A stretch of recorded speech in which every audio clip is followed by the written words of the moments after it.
गांव के लिए, हिमाचल प्रदेश के लिए और भारतवर्ष के लिए बहुत ही खुशी का दिन है जो हमारे गांव की दो बच्चियां ईशु चंदेल और आशु चंदेल राष्ट्रीय स्तर पर इंडिया फेडरेशन में जो महाराष्ट्र में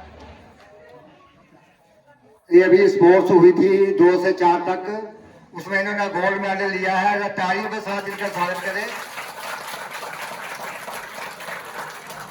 और महाराष्ट्र के अमरावती में हुआ ये जो आयोजन हुआ है इंडिया फेडरेशन कप जो हुआ है, इसमें सभी भारतवर्ष की टॉप टीमों ने, रेलवे जितनी भी हमारी भारतवर्ष की टीमें हैं जो पार्टिसिपेट करती है ऑल इंडिया लेवल पर, उन्होंने सभी ने भाग लिया।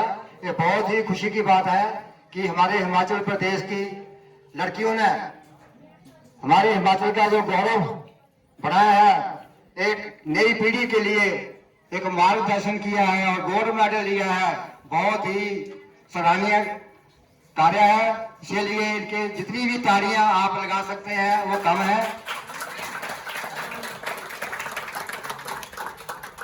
दूसरे हमारे यहाँ पर हमारे विजय जी महाराज जी, सुमन महाराज जी यहाँ पर आए हैं, इनके लिए इनका भी हार्दिक स्वागत यहाँ पर पधारने का। और हमारे बीच में हमारी हिमाचल प्रदेश के सेक्रेटरी साहब किशन जी और उनके साथ कोच डीएसओ हमीरपुर, जो हमारे यहाँ से हिमाचल से जो सिलेक्शन बच्चों की होती है उनके सिलेक्टर भी है ये। उनके साथ सहयोगी बाबूलाल जी धर्मानी, रिटायर लेक्चरर बिलासपुर से हैं, वो हमारे कोच साहब के साथ बैठे हुए हैं। मंच पर विराजमान हमारी यहाँ की कोच स्वीटी जी, नाम तो मैं इनका जानता नहीं हूँ इनके लिए भी तालियां। और ये बहुत ही आज खुशी का मौका है हमारे लिए, जो यहाँ पर हमारे गांव की बच्चियों ने हमारे गांव का, हमारे प्रदेश का जो है नाम रोशन किया है। मैं दिल की गहराइयों से इनके माता पिता को, इनके कोचेज साहबान को बधाई देना चाहता हूँ, जिन्होंने इनकी मेहनत करवाई और जिन्होंने यहाँ इस मुकाम तक इन्होंने पहुँचाया। मैं ज्यादा ना समय लेता हुआ इन दोनों बच्चियों को 1,000 रुपया अपनी तरफ से और 2,000 रुपया सरखन जी को, जिन्होंने इस फंक्शन का आयोजन किया है, उनके लिए देता हूँ। धन्यवाद।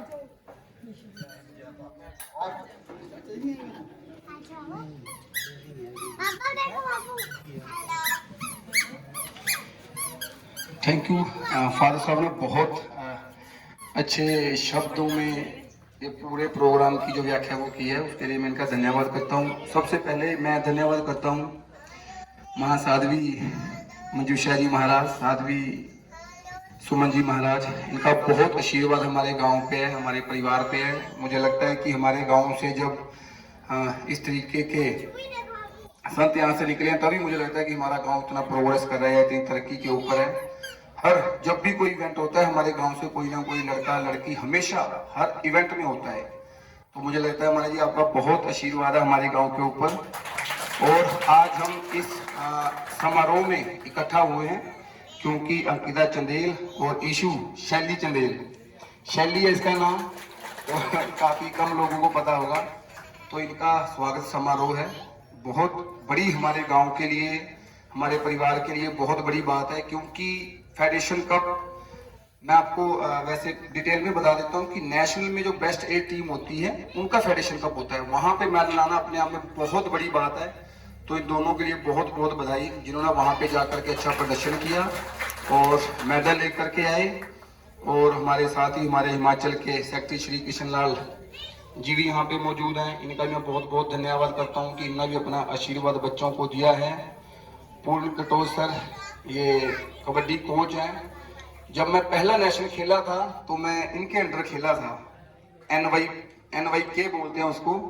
तो उन्ना में कैंप लगा था, हम इनके साथ गए थे आंध्र प्रदेश में, वो मुझे उड़ीसा में सॉरी मेन जगह का मुझे नाम याद नहीं है, पर मैं इनके अंडर खेला था। मुझे बड़ी खुशी है कि ये भी आज यहाँ पे मौजूद है और इन्होंने बच्चों को अपना आशीर्वाद दिया है। तो रिटायर्ड लेक्चरर श्री बाबूलाल धर्मानी जी, ये अभी प्रेस में भी हैं, पहले रिटायर्ड हो चुके हैं लेक्चरर पद से।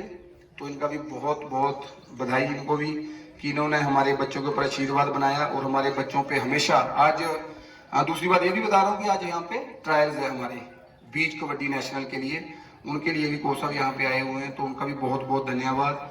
और उनके साथ ही उनके बेटे ये भी यहाँ पे आए हुए, इनका भी बहुत बहुत धन्यवाद। बाकी जितने भी आप लोग सब यहाँ पे मेरे गांव निवासी यहाँ पे आए हैं, तो आप सबका धन्यवाद, क्योंकि आप लोगों ने अपना कीमती समय में से बच्चों को आशीर्वाद देने के लिए आप लोग यहाँ पे आए हैं। तो मैं आप सबका धन्यवाद करता हूँ कि आपने अपना आशीर्वाद और अपने कीमती समय, क्योंकि आज की डेट में सबसे जरूरी क्या है, टाइम आप लोगों ने इनके लिए निकाला है, स्पोर्ट्स के बच्चों के लिए निकाला है। तो आप सबका बहुत बहुत धन्यवाद।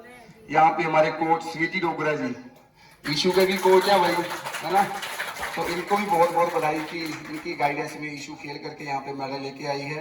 अंकिता चंदेल को भी बहुत बहुत बधाई, जहाँ भी ये प्रैक्टिस कर रही है खूब हमारी तरफ से गधे खोले, है ना। तो देखिए मैं ना 2-4 चीजें आप लोगों को बताऊंगा कि लाइफ में कभी भी कोई भी चीज, जैसे कि मान लो आज ईशू यहाँ बैठी है या अंकिता यहाँ पे बैठी है ना, एक दिन में बच्चा कभी तैयार नहीं होता। मैं देसी भाषा में आपको बताता हूँ, जब नींव हम लोग निकालते हैं ना मकान की, तभी तय हो जाता है कि इस नींव के ऊपर कितने मंजिला मकान बनेगा। तो बच्चे हमारी नींव होते हैं। मैंने मैक्सिमम अपने गांव के एरिया में देखा है, मैं नालागढ़ के एरिया में देखा कि हमारे बच्चों के ऊपर ध्यान नहीं देते, हम अपने काम काज में उलझ करके रह जाते हैं। तो बच्चों पे बहुत ज्यादा ध्यान देना है। मैं फिर आपको बताता हूँ कि बच्चे हमारी कच्ची मिट्टी की तरह हैं। बच्चों को आप जितना टाइम दोगे ना, आप वैसा ही उनको बना लोगे। बच्चा कच्ची मिट्टी है, चाहे तो आप उसको मूर्ति बना लो, ये अंदर लगी है यहाँ पे भगवान की, सारे लोग उसकी पूजा करेंगे। चाहे उसी मिट्टी की ईंट बना लो, ये पायदान में लगी हुई है, इसके ऊपर सब लोग खड़े हैं। तो आपके हाथ में है, कच्ची मिट्टी को आपने क्या बनाना है, मूर्ति बनाना है या ईंट बनाना है। तो बच्चों पे स्पेशली ध्यान दिया करो। सबसे जरूरी हमारे बच्चे, हमारी पूरी लाइफ की कीमत बच्चे हैं। अगर मैं यहाँ पे खड़ा हूँ तो ड्यू टू माई फादर और मेरी मदर है, कि उन्होंने हमारे ऊपर ध्यान दिया। जब हमारा टाइम था, जिसको बोलते हैं टीन एज, जब बिगड़ने का टाइम था या डाइट का टाइम था, तब इन्होंने हमारे ऊपर पूरा ध्यान दिया, तब जाकर के हम लोग यहाँ पे पहुंचे हैं। तो वही मैं आप लोगों से निवेदन करता हूँ कि बच्चों के ऊपर बहुत ध्यान दिया करो। मैक्सिमम हमने देखा है कि हमारे एरिया में लड़कियों के ऊपर ज्यादा पूछताछ है कि कहाँ गई थी, कहाँ से आई थी। इससे ज्यादा पूछताछ हम अपने लड़कों पे भी होनी चाहिए कि भाई कहाँ गया था, तेरा फ्रेंड सर्कल क्या है। हमेशा पूछो, जब भी अपना बेटा या बेटी घर आए या उनके स्कूल या कॉलेज में जाकर के हमेशा उनके टीचर से, उनके प्रोफेसर से हमेशा बात करो कि मेरे बच्चे का जो बिहेवियर है वो कैसा है, वे ऑफ टॉकिंग कैसा है, इसके दोस्त कैसे हैं। क्योंकि संगत का ये असर होता है हमेशा लाइफ में। इंसान जहां भी पहुंचेगा वो ड्यू टू उसकी संगत। मैं ये इसलिए बोल रहा हूँ क्योंकि जहां मैं पुलिस में हूं, हम जहां 4 पुलिस वाले बैठेंगे तो हमेशा यही बात करते हैं कि भाई मैंने ये कर दिया, इस केस में ये कर दिया। जहां 4 फौजी आदमी बैठेंगे वो हमेशा यही बात करेंगे कि फौज में ये होगा। जहां टीचर बैठेंगे वो रिजल्ट की बात करेंगे। जहां 4 ड्राइवर भाई बैठेंगे वो ड्राइवरी की बात करेंगे या उसका नुकसान नफा जो भी गाड़ी के रिलेटेड। ये होता है संगत का असर। तो लाइफ में जैसी आप संगत में रहोगे ना, या अब आपके बच्चे रहेंगे वो वैसा ही बन जाएंगे। तो कोशिश किया करो कि आपके बच्चों की संगत अच्छी हो, टारगेट हमेशा सेट होने चाहिए। मैक्सिमम मैं अभी मैं उन्ना में पोस्टेड हूँ, तो मैं उन्ना में जैसे स्कूल कॉलेज में जाता रहता हूँ, तो मैं मैक्सिमम बच्चों को बोलता हूँ कि हाथ खड़ा करो भाई, किसने क्या बनना है। आप यकीन नहीं करेंगे, 1 या 2 बच्चा हाथ खड़ा करता होगा कि भाई मैंने टीचर बनना है, मैंने पुलिस आर्मी में जाना है। बाकी किसी को पता ही नहीं। माँ बाप को नहीं पता होता कि मेरे बच्चे लाइफ में करना है क्या है। +2 कर ली, उसके बाद सोचते हैं भाई इंजीनियरिंग करवा दें, कॉलेज में भेजे, आर्मी की भर्ती देख ले, पुलिस की भर्ती। नहीं भाई, वो बच्चा कभी कामयाब नहीं होगा। माँ बाप का टारगेट पहले सेट हो जाए कि मेरा बच्चा कल को आर्मी में जाएगा, टीचर जाएगा या टीचर बनेगा या पुलिस में जाएगा, तो उसकी तैयारी बचपन से शुरू होनी चाहिए। ऐसा नहीं कि भाई जो दिल किया बाद में नहीं, फिर वो बच्चा सक्सेस नहीं होगा लाइफ में। शुरू से ही आपको ध्यान देना पड़ेगा। ये जितने मेरे बच्चे बैठे, मैं इनको हमेशा बोलता हूँ कि माइंड के एक कोने में अपना जो टारगेट है ना वो गोल रहो। कभी चुस्ती चालाकी करने की कोशिश मत करो लाइफ में। ये मत दिखाओ कि मैं क्या हूँ, नहीं। लोगों को लगने दो कि ये मूर्ख है। तुम्हारी कामयाबी बतानी चाहिए कि बंदा कहाँ पहुंच गया। तुम लोगों में से उठ के, ये हमारे साथ ही हंसता खेलता था। जब आप लोग हमेशा अपने टारगेट बता देते हो ना किसी को कि मैं कल को ये करूंगा, उसके क्या होता है फिर नीचे से लोग आपकी टांगे काटने लग जाते हैं। लाइफ में कभी मत बताओ किसी को कि मैंने कल ये करना है। हमेशा ऐसे घूमो, ऐसे माहौल में रहो कि भाई इसको तो कोई फिक्र ही नहीं अपनी लाइफ की, बट वो आपको पता होना चाहिए कि मेरे माइंडसेट में क्या है, मैंने क्या करना है। दिखाओ ऐसे कि मुझे पता ही नहीं कुछ, पता सब कुछ होना चाहिए। अगर लाइफ में वहां जाना है जहां आप सोच रहे हो, तो मतलब बोलते हैं ना कि सुना है ना कभी कि इतिहास तो सिर फिरे रखते हैं, जो समझदार होते हैं वो तो बाद में पढ़ते हैं कि अच्छा यार ऐसे भी हो गया था, ऐसे भी हो गया था।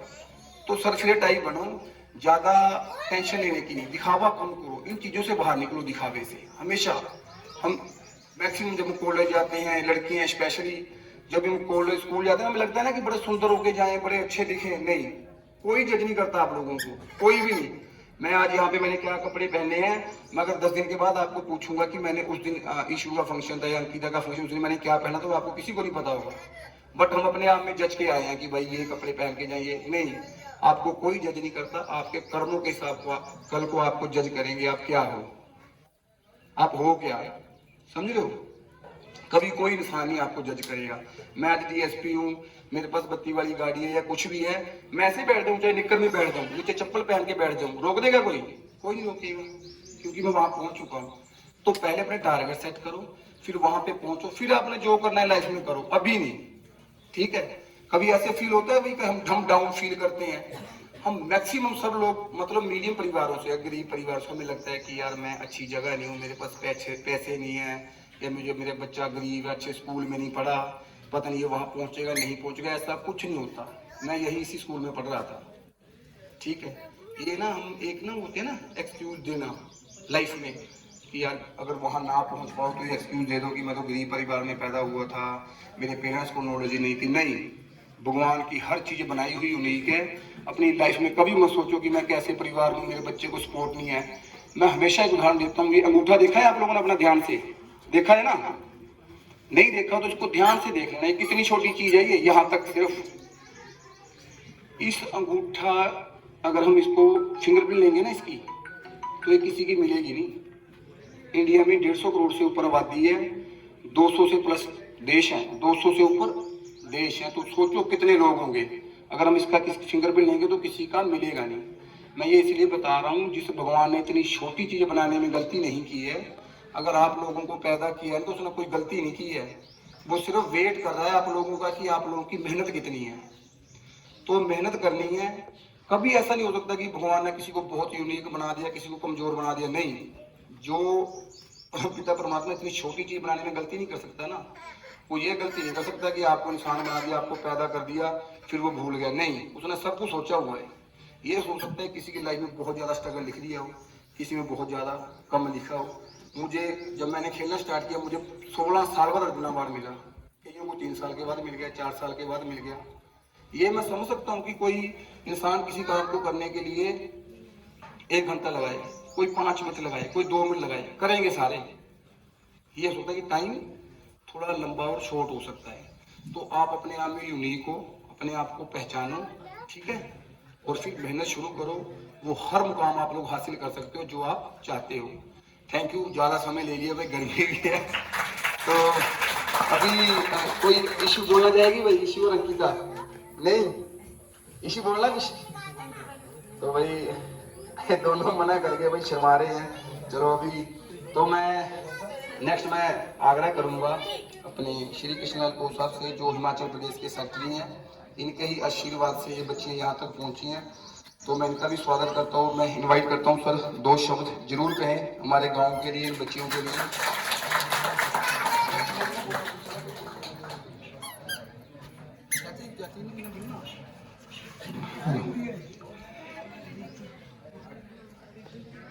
पहले तो मेरा बाहर से आए सभी अतिथियों को मेरा नमस्कार, और मंच पर विराजमान महाराज को दोनों को मेरा नम्र नम्र प्रणाम।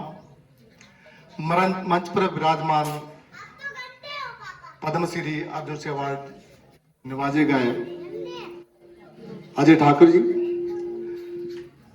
रिटायर्ड लेक्चरर पद से हमारे बाबूलाल धर्माणी जी, पूर्ण कटोच जी, मेरे बगल में खड़े भूषण जी, और सभी बच्चों के आए पेरेंट्स। मैं यहाँ पहुंचने पर सभी का धन्यवाद करता हूं, अभिनंदन करता हूं, और मुझे बहुत खुशी हो रही है कि आज आप लोगों ने इन बच्चों का जो पारितोषिक प्रोग्राम रखा है, मैं चाहता हूं कि इन बच्चों को ऐसा ही अगर हौसला अफजाई होती रहे तो ये बच्चे बहुत आगे तक जाएंगे। और मैं इस जो फेडरेशन कप हमारा होता है, इंडिया का सबसे बड़ा इवेंट होता है, और मेरा भी सौभाग्य था कि मैं इस फेडरेशन कप का इंचार्ज रहा, और ये टूर्नामेंट मेरे ही अंडर था वहां। परंतु जब मुझे पूरा भरोसा था कि मेरी टीम बहुत आगे तक जाएगी, परंतु जब मैं उस स्टेज पे बैठा था तो मेरी नजरों में हिमाचल नहीं था, मुझे पूरा इंडिया देखना था। पर जब सेमीफाइनल में हमारी टीम पहुंची तो मुझे लगा हमारी टीम पिछड़ जाएगी, क्योंकि कुछ एक्सपीरियंस भी मायना रखते थे। कोच भी मेरे पास नहीं गई थी लड़की, वो भी हमारी स्टूडेंट ही है, पर कुछ ना कुछ हासिल हुआ। हो सकता है मेरे जाने का कोई फर्क पड़ा होगा वहां, और 1 ग्रेड एक्स्ट्रा डालने से मैं बता नहीं सकता, और 1 पॉइंट से हम जीत गए, जबकि हमारे सामने हरियाणा टीम को ज्यादा अच्छी नहीं थी। अब मुझे मालूम नहीं कि इन बच्चियों को कौन सा उनका प्रेशर पड़ा, क्या हुआ ना जाने, और मैच खत्म होने के बाद मेरे से रुका नहीं गया। मैं सीधा जहां का चेंजिंग रूम था और वार्म अप रूम था, वहां चला गया। मेरे को गुस्सा था अंदर से बहुत, क्योंकि इन बच्चियों के लिए इतना कुछ कर रहे हैं, तो हमें कुछ नहीं मिलेगा, बच्चों को मिलेगा जो कुछ मिलेगा, पर हमारे को हौसला होता है।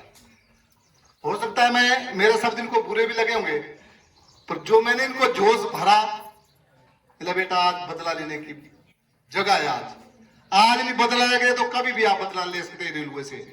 एक हिमाचल की टीम, एक पूरे इंडिया की टीम, और शायद इन लड़कियों ने ऐसा करके दिखाया कि 1 साइड मारा उन लड़कियों को, कबड्डी बुलवा दी इनकी। और मुझे इतनी खुशी हुई कि नहीं बेटा, मेरे मन में शांति हो गई। जिस चीज को मैं चाहता था वो आपने कर दिखाई, क्योंकि एक बड़ा नाम होता था। मेरे को बाहर निकलना मुश्किल हो जाता। हिमाचल पूरा जितना महाराष्ट्र था, सब फैन थे इन बच्चियों के, कि उनकी गेम बहुत सुंदर थी, और सभी बच्चियां बहुत अच्छा खेली, नो डाउट। तो मेरा आगे के लिए भी यही कहना होगा कि अपने गेम पे ध्यान दें। बुरी आदत, लड़कों को मैं बता रहा हूं, नशे से बचिए। और लड़कियों का नशा क्या है? मोबाइल, उससे दूर रहिए। फोकस रखिए अपनी गेम पे। जब गेम में आए, कहते हैं जो पानी से नहाते हैं उन्हें लिबास कहते हैं, जो पसीने से नहाते हैं उन्हें इतिहास कहते हैं। तो इतिहास तब रचेगा जब आप पसीना बहाएंगे। अगर पसीना नहीं बहाएंगे तो यह इतिहास नहीं, ये इतिहास मैं नहीं जानता कि कभी ये टूटेगा हिमाचल का। तो टाइम है, ये पता नहीं मेरा टाइम है कि इन बच्चों का, कि मेरी एसोसिएशन का टाइम है। ये इतिहास कभी नहीं जिंदगी में बनेगा जो इन बच्चियों ने बना रखा है। तो हमारी मेरी पूरी एसोसिएशन की सभी की यही कोशिश रहती है कि हमारे बच्चे आगे से आगे जाएं। और सबसे बड़ा शायद जिंदगी में कभी टाइम ही नहीं आएगा। 7 बच्चों में अगर 5 बच्चे हिमाचल के खेले पूरी इंडिया टीम में, तो इससे बड़ा सौभाग्य क्या होगा। सोचने वाली बात है। वो भी कौन खेलेंगे? 2 बच्चे एक्स्ट्रा, 6 और 7वां नंबर एक हरियाणा का खेलेगी, एक महाराष्ट्र का खेलेगी, और 5 के 5 बच्चे मेरे हिमाचल के खेलेंगे। तो इससे बड़ा सौभाग्य क्या होगा हमारे लिए। तो आपके सामने बेटा ये मिसाल है इन बच्चियों की। इस रास्ते पे आपने चलना है, पहुंचना है, इस सफर को पूरा करना है। जो मैंने पसीने की बात कही, पसीने का मतलब जो पसीना बहाएगा उसको फल हमेशा अवश्य मिलेगा। मैं अजय की बात बताऊं तुम्हारे को, आज की नहीं बता रहा हूं, आज से 10 साल पीछे की बता रहा हूं। जब मैं कभी इधर घर से छुट्टी सब मिलती है हॉस्टल से, सब सोचते हैं कि मैं घूमने जाऊं, कहीं जाऊं, तो मेरे को कहाँ मिलता है? ये बनैन में डालता था। कहाँ मिलता था? दबोटा की इस रोड में भागता हुआ। हॉस्टल से छुट्टी आना इसने, पर अपनी इंडिविजुअल जो प्रैक्टिस थी उसको नहीं छोड़ता था। आज आपके सामने फल है। जो फल मिला उसको अपनी मेहनत का मिला। अप्रोची नहीं मिलता कुछ भी।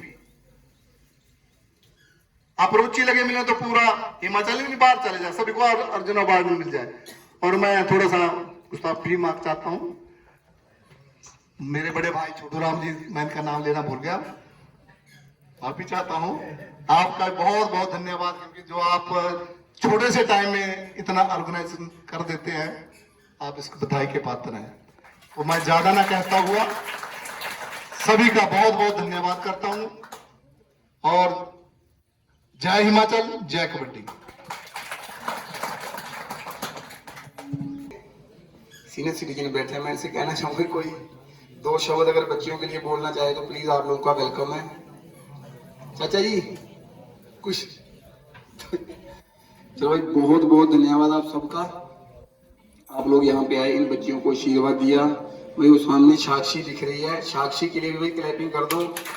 बहुत अच्छी प्लेयर है, अभी थोड़ी इंजरी है उसके। अंशु तो मुझे दिखाई नहीं दे रही, अंशु, हाँ अंशु वहाँ खड़ी है भाई। अंशु भी बहुत अच्छी प्लेयर है। निशा है, निशा, ये इन सबका स्पोर्ट्स कोटा, मैं एक शब्द आपको बता देता हूँ, इनका सबका स्पोर्ट्स कोटा बना हुआ है। स्पोर्ट्स कोटा जिस बच्चे का बन जाता है ना, वो 101% वो जॉब पे जाता है, गवर्नमेंट जॉब पे। स्पोर्ट्स कोटा बनने के बाद वो बच्चे के ऊपर डिपेंड करता है, वो तय करना पड़ता है कि भाई मैंने जॉब कौन सी लेनी है। ये एक ऐसा बज्जर, वो बहुत कहते ना पहले शक्तियां होती थी पुराने जमाने में, क्या बोले इसको, बज्जर वो चलाते थे ना, वो है ये। या तो आप इसको चाहे कांस्टेबल रैंक पे चला लो, चाहे सब इंस्पेक्टर के लिए चला लो, या फिर डीएसपी के लिए चला लो। अब जैसी आपकी एजुकेशन रहेगी वैसी आप लोगों को जॉब मिलेगी। तो मैं ये कहना चाहूंगा आप लोगों से कि अपने निरंतर इस खेल को हमेशा ऐसे बरकरार रखें। अभी थोड़ी साक्षी चोटिल है, तो चोट वो लगती रहती है स्पोर्ट्स में। चोट कबड्डी खिलाड़ी का गहना होता है, तो ये कभी नहीं सोचना कि मेरी इंजरी हो गई, नहीं, कुछ नहीं। फिर से लौट करके उसी पीक में, उसी जोश में फिर से मैदान में आना है। थैंक यू सो मच, आप सब यहाँ पे आए, बहुत बहुत धन्यवाद आप सभी का। महाराज जी किसी कुछ बोलूँ? चाय पानी का यहाँ रखा हुआ है, चाय पानी पी के पकौड़े खा के जाना है सभी लोगों ने, कोई भी ऐसा ना जाए। दूसरे मैं कहना चाहता हूँ कि जो हिमाचल गवर्नमेंट की स्पोर्ट्स पॉलिसी है वो कैटेगरी है ABCD, ठीक है। जो A ग्रेड में आएगा वो है वर्ल्ड कप, एशिया, जो इंटरनेशनल बाहर जाएगा वो A ग्रेड में जाएगा प्लेयर। उसके लिए क्या है, क्लास 1 जॉब है, ठीक है। उसको आप कोर्ट में भी चैलेंज कर सकते हैं। जो स्पोर्ट्स पॉलिसी सरकार ने बनाई हुई है उसमें कैटेगरी है, कैटेगरी में जैसा आप खेलोगे वैसा ही आपको जॉब मिलेगा। ठीक है, जो बी ग्रेड में आएगा उसको बी ग्रेड का जॉब मिलेगा, जो सी ग्रेड में आएगा सी ग्रेड का जॉब मिलेगा। वो पॉलिसी है बनी हुई। जो ए ग्रेड में जाएगा उसको क्लास 1 जॉब मिलेगा। और उसमें लिखा हुआ है कि 1 महीने के अंदर सरकार को जॉब देना पड़ेगा। जो ए ग्रेड में फॉल करेगा उसको गवर्नमेंट पॉलिसी में क्लियर लिखा हुआ है कि उसको जो गवर्नमेंट को A1 ए ग्रेड में जो है क्लास 1 अफसर उसको 1 महीने के अंदर जॉब देना पड़ेगा। इस पॉलिसी में लिखा हुआ है। इसके बाद आप ध्यान देना चाहिए। तो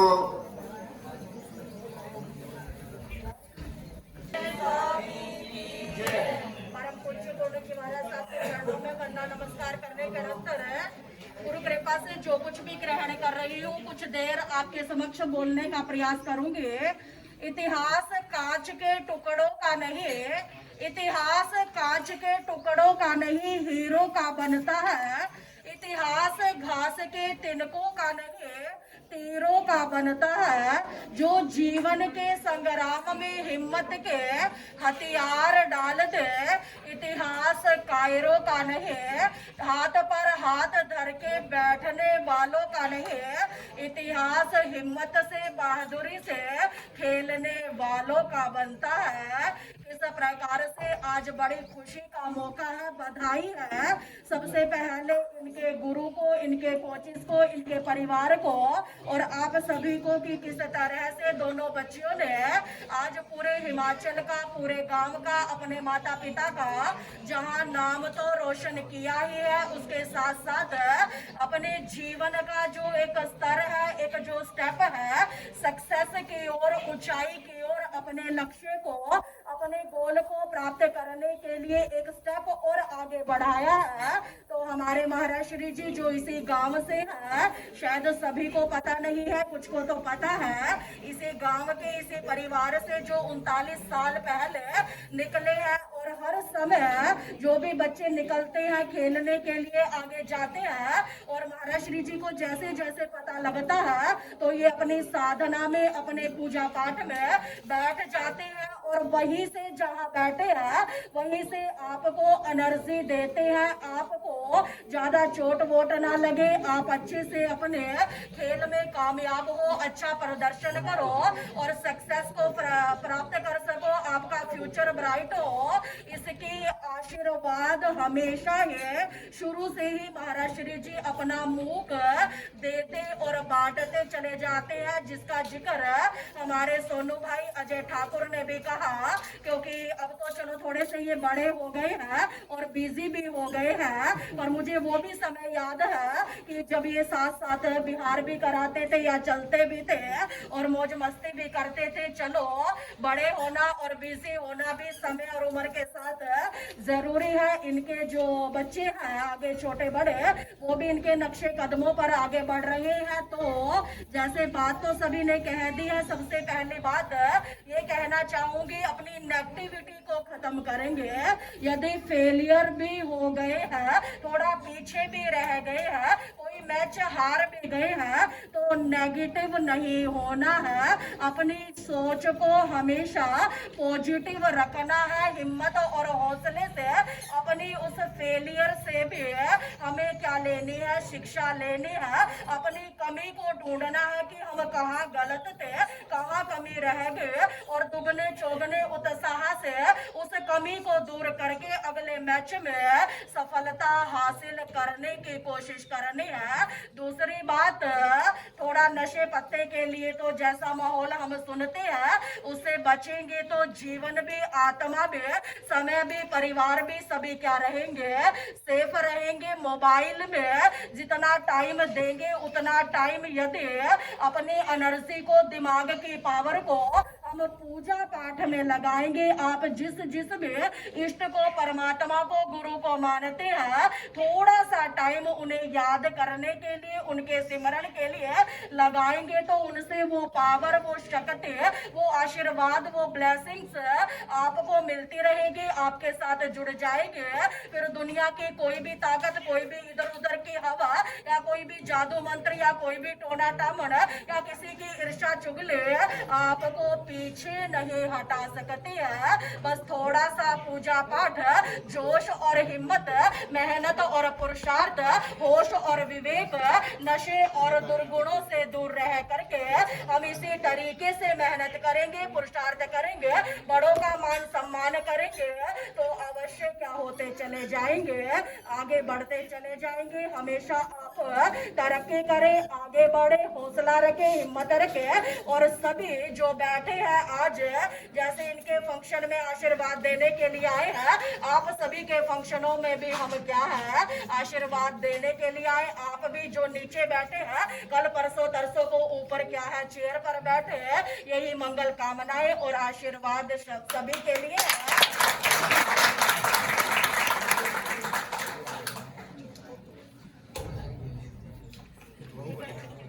ठीक है सोनू भाई।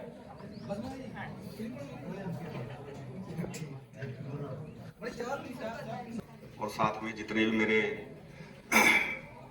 आज खुशी का माहौल है कि हमारे दोनों बच्चियां जो है खेल के आई हैं, उसके उपलक्ष्य में आज हमारे भाई बहने, भाई, चाचे, ताए सारे इकट्ठे हुए हैं। और बाहर से भी हमारे गेस्ट आए हुए हैं, श्री कृष्ण जी, और साथ में उनके साथ कटोर साहब, और भी जो उन सभी का आदर भाव से गांव की तरफ से भी और मेरी तरफ से भी मैं आप लोगों से बात ये करना चाहता हूं कि आज खुशी तो है, लेकिन आपको शायद पता नहीं है कि आज रात 1:30 बजे के करीब देश के अंदर एक और हंगामा हुआ है। पता है सभी को? शायद आधों को नहीं पता होगा, बच्चों को नहीं पता, क्यों खबरें देखते नहीं। 1:30 बजे के बाद तकरीबन हमारे देश के एयरफोर्स ने पाकिस्तान के अंदर 9 जगहों पर एयर स्ट्राइक की। और आपको जानकर खुशी भी होगी कि वहां पर तकरीबन 90 आतंकवादी जो थे उनको मार गिराया गया है, और उसके अलावा भी बहुत ज्यादा नुकसान जो है पाकिस्तान का हुआ है। मैं आप लोगों से बातचीत क्यों करना चाहता हूं, क्योंकि स्टेट गवर्नमेंट और सेंट्रल गवर्नमेंट की तरफ से भी हमारी कुछ सेफ्टी प्रिकॉशन बोल सकते हैं, या सेफ्टी पर्पज की तरफ से हम लोग किस प्रकार से रहे अगर ये युद्ध आगे बढ़ता है, उसकी कारण मैं आपको कुछ चीजें बताना चाहता हूं कि गांव के अंदर हम क्या कर सकते हैं। क्योंकि हमारे को पता नहीं है, हमारे कुछ बुजुर्ग है जो 1971 की लड़ाई देखी होगी, और हम लोग भी छोटे बच्चे थे, और हम लोग भी 28-30 साल फौज में रह के आए, लेकिन हम लोगों ने जो आमने सामने की लड़ाई है कभी नहीं लड़ी। गृहयुद्ध जैसे जो है या मिलिटेंटों के साथ जरूर लड़े हैं, उसका एक्सपीरियंस जरूर है। तो मैं उसके बारे में आप लोगों को, सभी बच्चों को भी और बुजुर्ग भी जो गांव वाले हैं, आप साथ वालों को भी बताएं कि जब भी रात का समय होता है, सबसे पहले आपका जो भी लाइट है उस लाइट के ऊपर ज्यादा ध्यान दें। जो आपके गांव के बाहर हम लोग सेफ्टी पर्पज से बाहर लाइट जला के रखते हैं चोरी की वजह से, उनको तकरीबन बंद करके रखें, क्योंकि लड़ाई जो है कभी भी आगे बढ़ सकती है। हो सकता है पाकिस्तान हमारे ऊपर अटैक कर दे तो ज्यादा जो है लड़ाई बढ़ सकती है। इसलिए सबसे पहले लाइट जो है आप लोग बंद करके रखें, उसी वक्त चलाएं जब आपको लगता है कि मैं कहीं बाहर जा रहा हूं या कुछ कारण है, उसके बाद तुरंत आप बंद कर दें। उसके बाद सायरन अगर कहीं गूंजता है या एयर वगैरह ऊपर घूम रहे हैं तो लाइट आपकी अंदर भी नहीं बलनी चाहिए या फिर बाहर भी नहीं जगनी चाहिए। इस करके लाइट तो तुरंत, क्योंकि सबसे ज्यादा खतरा जो होता है लाइट, और लाइट के हिसाब से ही बाहरली जो पाकिस्तान फौज है या उनकी एयरफोर्स है वो हमारे ऊपर मिसाइल या एयर स्ट्राइक कर सकती है, सबसे बड़ा खतरा। उसके अलावा अगर आपको लगता है कि दाहिने बाएं कहीं अगर युद्ध होता है तो मिसाइल गिरती है, तो आप अपनी सेफ्टी जगह के ऊपर, सेफ जगह आप देख सकते हैं, अभी से आप निर्धारित कर लें। आपके घर हो सकते हैं, आपका जो अच्छा जो लेंटर डाला हुआ है जिसको लगता है कि आप उसके ऊपर अगर गिर जाए ये बचा सकता है हमारे को, तो उसकी सेफ जगह के ऊपर जाना है, खुले पे आपने नहीं घूमना है कहीं। तो ये 2-3 चीजें हैं, लाइट का और सेफ्टी जगह। अभी आप आज से या अभी से निर्धारित कर ले कि अगर ये कुछ होता है आगे, और शायद ना हो तो अच्छी बात है, क्योंकि युद्ध जो है, दो भाइयों की लड़ाई है, वो भी खतरनाक होती है। तो अभी तो ये तो आमने सामने पता नहीं कितने हजार, जो 1971 की लड़ाई हुई तो 750 करोड़ के करीब नुकसान हुआ था आर्थिक व्यवस्था के ऊपर। तो अभी तो पता नहीं कितना होगा। तो इसलिए सबसे रिक्वेस्ट है गांव वालों से, बच्चों से जो यहाँ बैठे हैं, अपने माँ बाप, मम्मी डैडी, बहने भाई सभी को बता के रखें, अगर आगे बढ़ता है रात के समय लाइट सबसे पहले है जरूरी, क्योंकि उसकी वजह से सबसे वहां पर ही अटैक होगा। इसलिए आप लोग भी, क्योंकि हमारे साथ चाइना है, चाइना उसके साथ मदद कर रहा है पाकिस्तान की, वो भी हमारे ऊपर दबाव बना रहा है। उनकी फौज जो है पूरे नॉर्थ इलाके के बीच में लग चुकी है, पाकिस्तान की भी लग चुकी है, कभी भी कुछ हो सकता है। ये मेरी 2-3 बातें थी, क्योंकि सभी को पता होना चाहिए, क्योंकि हम खुशी के साथ साथ जो है ये चीजों के बारे में, इसलिए मैंने आप लोगों को बताना जो है जरूरी समझा। और इसी के साथ मेरा इतना ही विचार था जो मैं आपसे साझा किया, और इन दोनों बच्चियों को फिर आशीर्वाद, आगे बढ़े, आगे और तरक्की करे, और साथ में जो मेरे बच्चे और बैठे हैं ये भी इनको देखकर आगे बढ़े। थैंक यू, धन्यवाद, जय हिंद।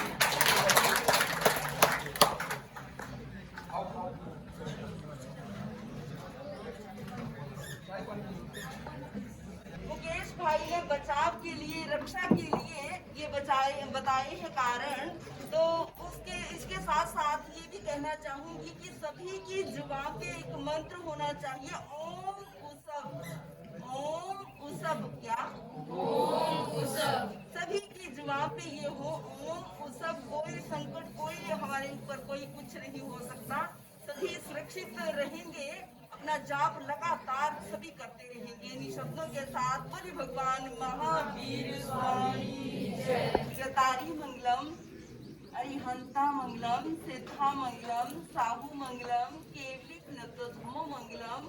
जतारी नुगुत्मा, अरिहंता नुगुत्मा, सिद्धा नुगुत्मा, साहू नुगुत्मा, केवलिक नतोधमो नुगुत्मा।